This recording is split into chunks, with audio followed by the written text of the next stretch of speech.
Hi everyone, I am Asma Mushtaq from the EE Vibes. In this video lecture, we are going to study how to orthogonalize two vectors. Assume that we are having the vectors v1 and v2 such that v1 is equal to 3, 1. We are taking the vectors that belong to R2, which means that their dimension is 2 and they belong to the set of the real numbers.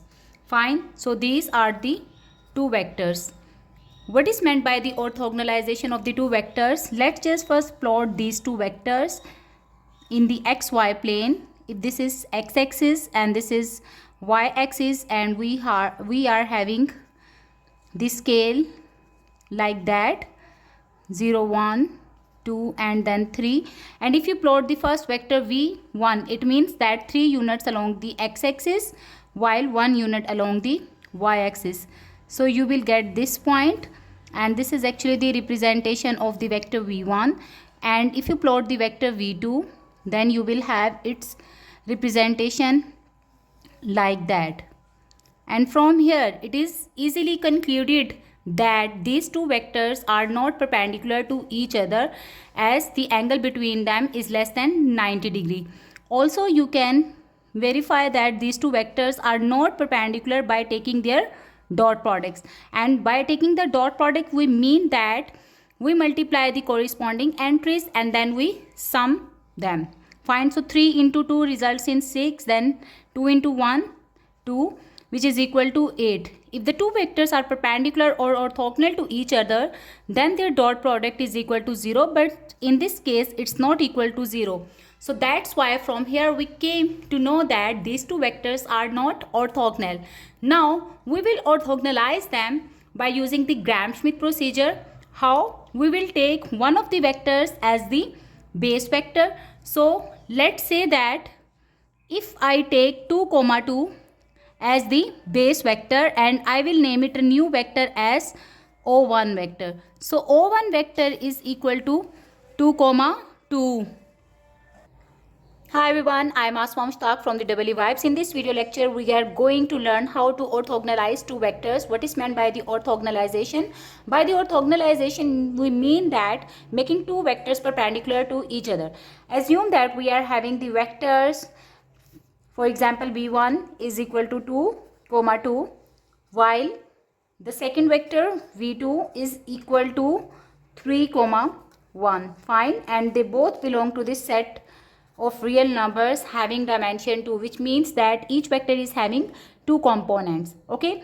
If you plot these two vectors in the xy plane, assuming that this is the x-axis and it is the y-axis, and here is 1, 2, 3, and similarly 1, 2 and 3. Fine. So if you plot the first vector, which is 2, 2, so 2 units along the x-axis and 2 units along the y-axis gives us the representation of the vector v1, while 3 units along the x-axis and 1 unit along the y-axis gives us the representation of the vector v2. And from here we have clearly depicted that the angle between v1 and v2 is not equal to 90 degrees. So theta is not equal to 90 degrees. So that's why these two vectors are not orthogonal to each other. Fine. This is one way for the representation of the orthogonalization of the two vectors. Another way is you can take the dot product and verify the two vectors are orthogonal to each other or not by multiplying their corresponding entries and then summing them up together. So 3 into 2 is 6, then 2 into 1 results in 2, that's equal to 8, and it is not equal to 0. So that's why from here we can also conclude that these two vectors are not orthogonal to each other. Now we will apply the Gram-Schmidt procedure, according to which we can orthogonalize two vectors if they are linearly independent.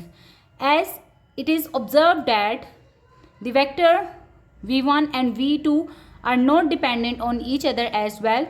So that's why we can orthogonalize them.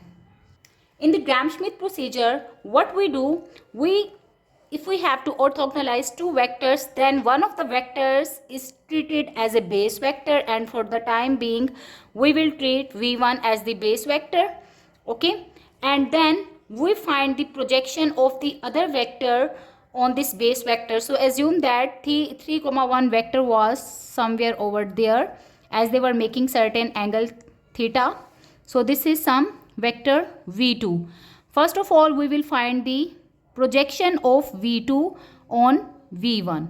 Okay, so this gives us the projection of the vector v2 on v1, which can be found by taking the dot products of v1 and v2. So v1 dot v2 is equal to the magnitude of v1 and then the magnitude of v2 and then the cos of the angle in between them. Since the projection of v2 on v1 is equal to v2 cos of theta, so what we will do, we will take this term on the right hand side while rest of the terms will be shifted on left hand side. So v1 dot v2 divided by the magnitude of v1. So this results in v2 cos of theta. This is actually the scalar projection of v2 over v1, which can also be written as v2 cos of theta is actually equal to v2 dot v1 unit vector. Why? Because we are dividing the vector v1 with its magnitude, so that's why it becomes the unit vector. Okay, since this is the dot product of the two vectors, so that's why it is actually the scalar projection. Once you find this scalar projection of v2 over v1, then if you subtract this scalar projection from the actual vector v2, you will get the projection of the vector v that is actually perpendicular to v1. Okay, so this is the projection of v2 sine of theta, basically, that can be obtained by subtracting the horizontal projection of v2 from the actual vector, since the vector is represented as the sum of the square of its components. Fine. So what you conclude from here, the vector projection can be determined by multiplying this scalar projection with the unit vector of v1. So in order to make this scalar projection into the vector projection, we will take another dot product with v1, and in this way you will have the vector projection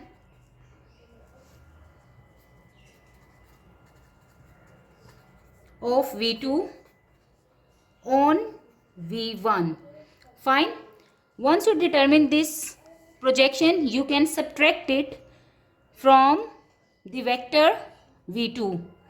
Okay, so v2 minus v2 dot v1 unit vector, then again v1 unit vector. This gives us the projection of a vector that is actually perpendicular to v1, and we will verify it later on after simplifying this result.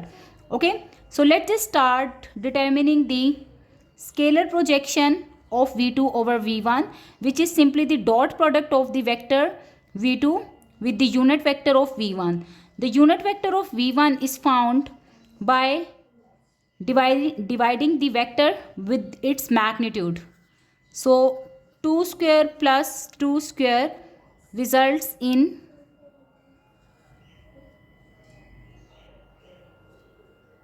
4 plus 4, which is equal to under root 8. Okay, so in this way v1 unit vector is actually equal to 1 over square root of a, and inside we will have the same entries which are actually the components of the vectors. Fine. Then what we need to do, the next step is to take the dot product of v2 with v1, which is actually equal to 3, 1. First I will write the vector v2, then the unit vector v1 is equal to 1 over square root 8, while inside we will have the vector v1. 1 over square root of 8 can be taken out, and inside the brackets, we can just multiply the corresponding entries, which results in 8. This is actually equal to 8 over square root of 8. Fine. Now we need to multiply again this scalar projection with the unit vector of v1, which is equal to 1 over square root over 8, and inside the brackets you will have the values of the vectors v1. Fine. Let's simplify it further, and you will have 8 over square root of 8 will be multiplied with the square root of 8, resulting in 8 simply, and inside 2, 2. Fine. This is cancelled out, and in this way you will have a vector 2, 2. Fine. This is the vector projection of v2 over v1. Now what we need to do, we need to subtract this vector projection from v2, resulting in a new vector v, which is actually equal to 3, 1 minus 2, 2. Alright.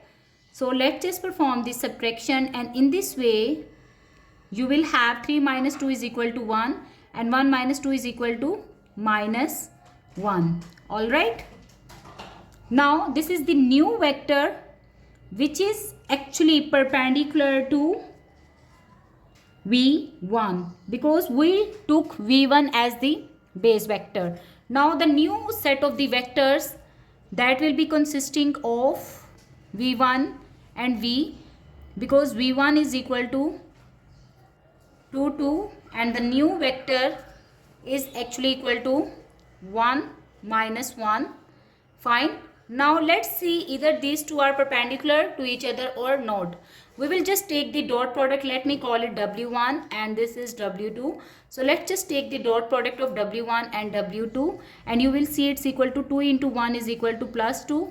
Then plus 2 into minus 1 results in minus 2, and it is equal to 0. So in this way you can clearly see that the dot product of these two vectors is actually equal to 0. So that's why they have been orthogonalized.